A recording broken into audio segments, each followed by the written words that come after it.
Hey everybody, this is Joel with Grit City Knives, and welcome to the Daily Grind.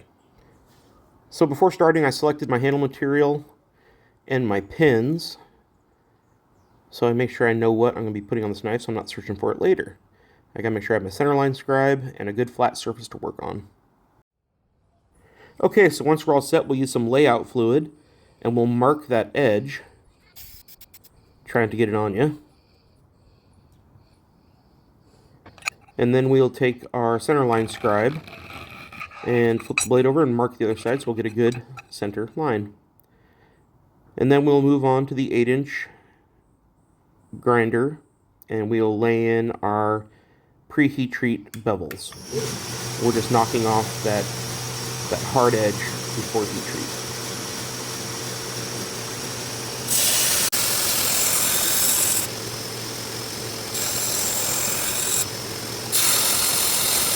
And you can see here I'm checking as I go to make sure I'm not exceeding that center line or how far away I am.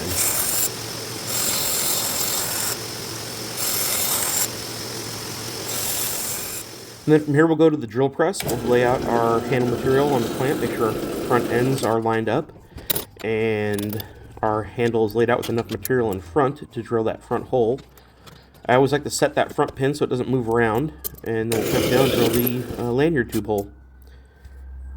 Once everything's done, I get everything laid out, and I will take a Sharpie and just mark out my rough outline for my handle material so I can cut it out on the portaband.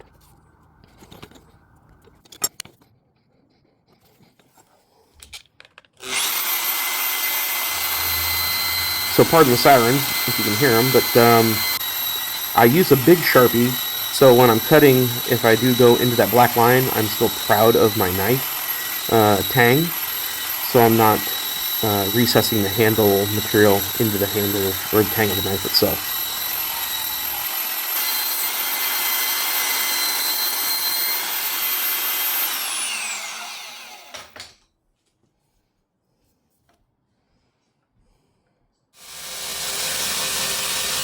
So once that's all rough shaped, I'll take it over to the grinder on the flat platen, and I will work that front radius until I get it to a shape I like, making sure that my front butt line up. You can see there I had a little bit of a gap, so I had to go back and grind it again. And then I will put it onto my front bevel jig, and I will work those down until I get the center line there.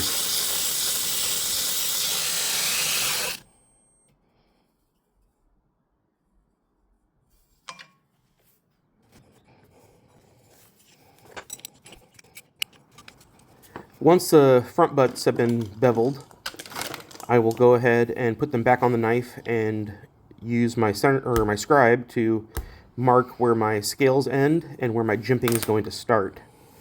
And then I will use a Sharpie to highlight that area so it's easier to see while I'm doing the checkering file.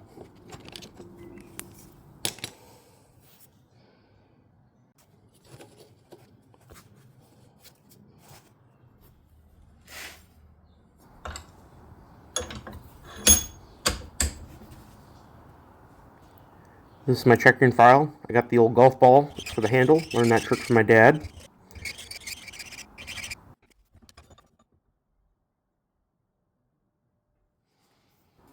Once the jimping's laid in, I will assemble the knife one more time to remove any excess material from around the tang.